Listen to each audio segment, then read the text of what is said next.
കുളിയൊക്കെ കഴിഞ്ഞ് തല തോർത്തുന്നതിന് മുന്നേ തന്നെ ഓടിക്കളഞ്ഞു കേട്ടോ ഉടുപ്പ് ഇട്ടപ്പോൾ ഞാൻ തലയൊക്കെ നന്നായിട്ട് തുടച്ചു കൊടുത്തു. അല്ലെങ്കിൽ തന്നെ ചുമയും ജലദോഷം മാറിയിട്ട് നേരമില്ല.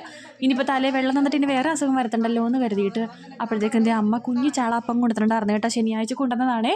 അപ്പം നമ്മളിന്നലെ ഞായറാഴ്ച എന്താ മേടിച്ചത്, കണമ്പ്. അപ്പോൾ ചാളനെടുത്ത് ഫ്രിഡ്ജിൽ വെച്ചിട്ടുണ്ടായിരുന്നു. അപ്പോൾ അതിനത് എടുത്ത് വയസ്സൊക്കെ പോയപ്പോഴത്തേക്കും അമ്മ വെട്ടിത്തേച്ച് കഴുകിയൊക്കെ എടുത്തിട്ടുണ്ടേ. മാങ്ങയിട്ട് തേങ്ങ അരച്ചുള്ള കറിയാണ് കേട്ടോ വയ്ക്കേണ്ടത്. അപ്പോൾ ആ നേരം കൊണ്ട് അമ്മ വെട്ടിത്തന്ന ചാള ഞാൻ അരപ്പൊക്കെ പൊത്തി വെച്ചിട്ടുണ്ടായിരുന്നു.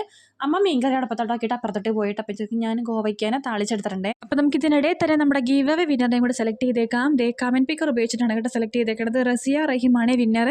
അപ്പോൾ റസിയ എന്നെ ഇൻസ്റ്റാഗ്രാമിൽ ഒന്ന് മെസ്സേജ് ചെയ്യണം. അപ്പോൾ ഞാൻ തിരിച്ച് കോൺടാക്ട് ചെയ്തോളാം. പിന്നെ ചെറിയൊരു ക്ലാരിഫിക്കേഷനും കൂടെ ഉണ്ട് കേട്ടോ. ഞാൻ ഈ ഗീവ് അവേ പറഞ്ഞ വീഡിയോക്കകത്ത് ഒരു കോഡ് സെറ്റ് കാണിച്ചിട്ടുണ്ടായിരുന്നു. അപ്പോൾ അതാണ് ഗിഫ്റ്റ് കിട്ടണമെന്ന് വിചാരിച്ചിട്ട് കുറേ പേര് തെറ്റിദ്ധരിച്ച് കമൻറ്റ് ഇട്ടിട്ടുണ്ടായിരുന്നേ.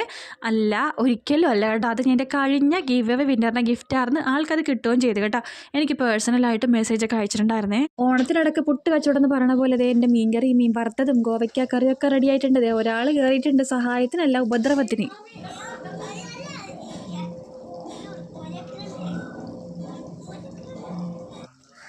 കൊച്ചേ ഉടുപ്പൊക്കെ മര്യാദക്കിടാൻ വേണ്ടി കയറി നിന്നതാണ് കേട്ടോ. അപ്പോൾ ഞാൻ വേഗം അതിനെ പൊക്കി ഇറക്കി അപ്പുറത്തോട്ട് കൊണ്ടുപോട്ടെ.